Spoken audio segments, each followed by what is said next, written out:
Welcome to Surya's TV. Good evening news. CM Chandrababu Naidu ఢిల్లీలో పర్యటిస్తున్న సంగతి తెలిసిందే. మాజీ ప్రధాని పివి నరసింహారావు గొప్ప రాజనీతిజ్ఞుడిని.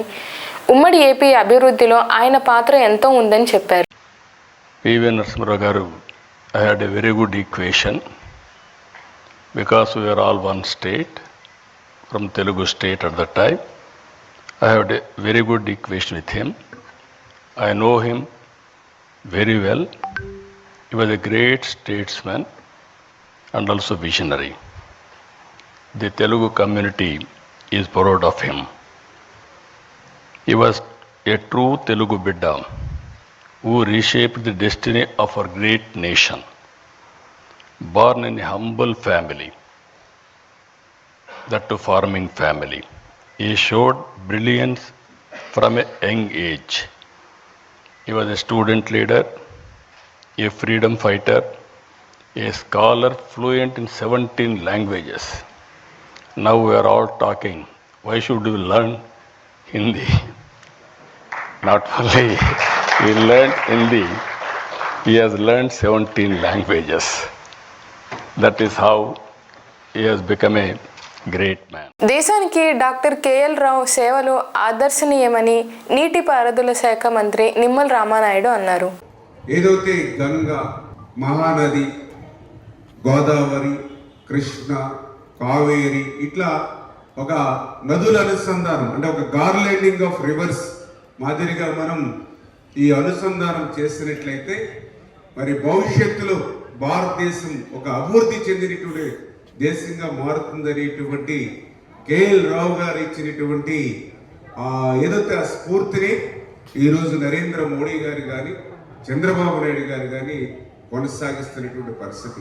మరి మన కృష్ణా నది మీద ఉన్నటువంటి మన నాగార్జున సాగర్ గారు, అదేవిధంగా శ్రీశైలం ప్రాజెక్టు కానీ, అదేవిధంగా మహానది మీద హీరాకుడ్ ప్రాజెక్టు కానీ, అదేవిధంగా గంగా నది మీద ఫరక్కా బ్యారేజీ కానీ, అదేవిధంగా దామోదర మీద కోసి బ్యారేజీ కానీ ఇట్లా చెప్పుకుంటూ పోతే అత్యంత భారీ మరి ప్రాజెక్టులు, బహుళార్థకమైనటువంటి ప్రాజెక్టులకి శ్రీకారం చుట్టింది కేఎల్ రావు గారు.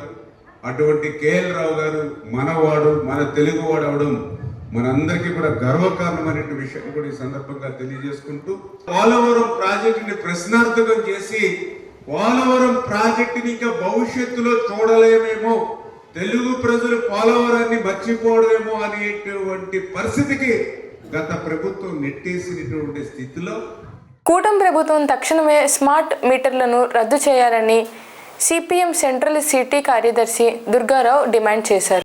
కరెంటు భారాలు పెంచే స్మార్ట్ మీటర్లు వ్యతిరేకించండి, స్మార్ట్ మీటర్లను వ్యతిరేకించండి, స్మార్ట్ మీటర్లను రద్దు చేయాలి, పెంచిన కరెంటు ఛార్జీలను రద్దు చేయాలి, పెంచిన కరెంటు ఛార్జీలను రద్దు చేయాలి, పెంచిన కరెంటు ఛార్జీలను వద్దు వద్దు స్మార్ట్ మీటర్లు, ప్రజలపై భారాలు పడే స్మార్ట్ మీటర్లను, ఆదాని స్మార్ట్ మీటర్లను, ఆదాని స్మార్ట్ మీటర్లను, ఆదాని స్మార్ట్ మీటర్లను డౌన్ డౌన్ తెలుగుదేశం కూటమి ప్రభుత్వం, ప్రజలపై భారాల మీద భారాలు వేస్తున్న తెలుగుదేశం కూటమి ప్రభుత్వం.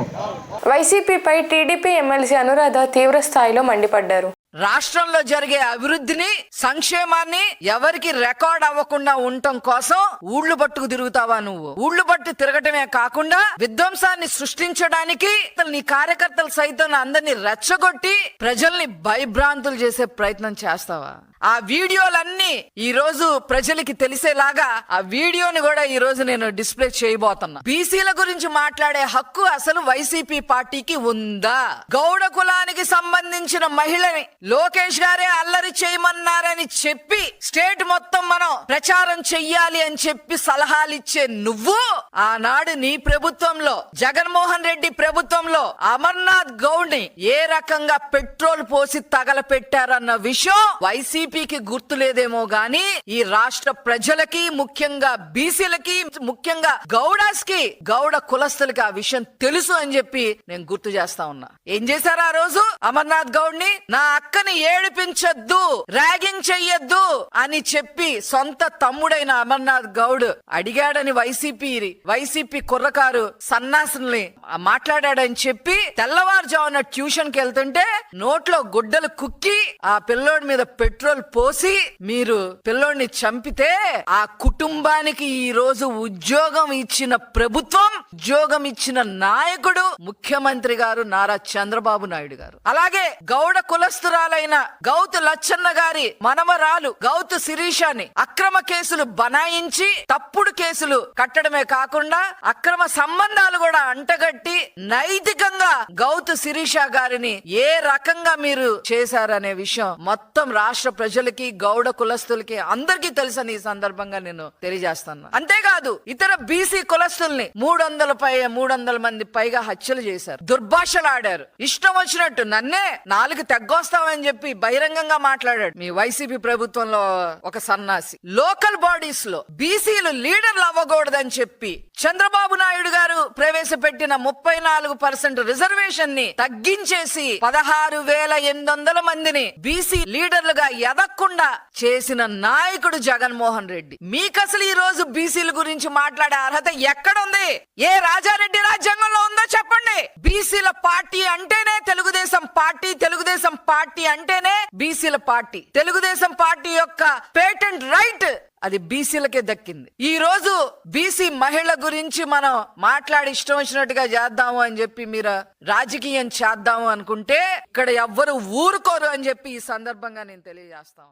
దీపికను ప్రకాష్ ప్రేమించి మోసం చేశాడని, తన తండ్రి సోదరుడితో కలిసి విషం కలిపి పాయసం తినిపించి హత్య చేశాడని చెందిన మృతురాలు తండ్రి రాము ఆరోపించారు.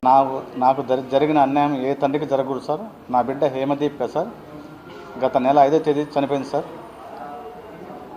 5వ తేదీ జూన్ 5వ తేదీ సార్. దాంట్లో వచ్చి ఒక ప్రకాష్ అనే అబ్బాయి సార్, కొండకమార్ల మండలం సార్, కేశప్ప కుమారుడు ప్రేమించి పెళ్లి చేసుకుంటానని చెప్పి మోసం చేసినాడు సార్. 6 నెలలు అమ్మాయితో ట్రావెల్ చేసి తర్వాత పాయసం పెట్టి చంపేసినారు సార్ గత నెల 5వ తేదీ. వాళ్ళ తమ్ముడు రాజు, వాళ్ళ నాన్న సార్ కేశప్ప అనే ముగ్గురు కలిసి చంపేసినారు సార్. కానీ సిఐ గారు వాళ్ళ మీద కేసు కట్టకుండా, ఎఫ్ఐఆర్ నమోదు చేయకుండా ఒకరి మీద కేసు కట్టినారు సార్. ఇందు మూలంగా ఎస్పీ మేడం గారు కొంచెం స్పందించినారు సార్. కానీ ఆయన మాట వినకుండా ఆయన కేసు తప్పుదోవ పట్టించినారు సార్. మాకు సరైన దృష్టికి సీఎం చంద్రబాబు నాయుడు గారికి, deputy CM Pawan Kalyan sir గారికి, లోకేష్ సార్ గారికి మా బిడ్డకు న్యాయం చేయాలని కోరుకుంటున్నాను సార్. ఇటువంటి పరిస్థితులు సార్ న్యాయం అనేది ఎవరు కూడా ఒకటే సార్. నా బాధ అనేది ఎవరు కూడా జరగకూడదు సార్. ఈ విషయంలో ఏ తండ్రికి కూడా ఇలాంటి బాధ రాకూడదు సార్. నా బిడ్డ ఆత్మశాంతి జరగాలని సార్. నేను కూలీలు పని చేసుకుంటున్నారు సార్. ఏ విషయంలో సార్ పని చేసుకోవాలి, బతకాలి సార్. అలాంటి నా బిడ్డ చనిపోయింది సార్. నాకు 2 ఆడపిల్లలు సార్, ఒక అబ్బాయి సార్. బతకడానికి కూడా చాలా భారంగా ఉంది సార్. ఆర్థిక సాయం కూడా మాకు ఏం లేదు సార్. పని చేసుకుంటే బతకాలి, లేకుండా లేదు సార్. అందరి దగ్గర తిరిగినారు సార్. మాకు ఎవరు న్యాయం చేయలేదు సార్. మేమందరూ దయచేసి ఏ విషయంలో కూడా సార్ మాకు న్యాయం చేసి కొద్దిగా ఆర్థిక సాయం చేయాలని కోరుకుంటున్నాం సార్. మా అమ్మాయికి ఆత్మశాంతి కోరుకోవాలని దయచేసి సార్. మా అమ్మాయిని చౌకారమైన ప్రకాష్, రాజు, కేశప్ప అనే ముగ్గురికి శిక్ష పడాలి చూడండి సార్. ఏ విషయం సార్ ఇలాంటి బాధ ఎవరికి రాకూడదు సార్.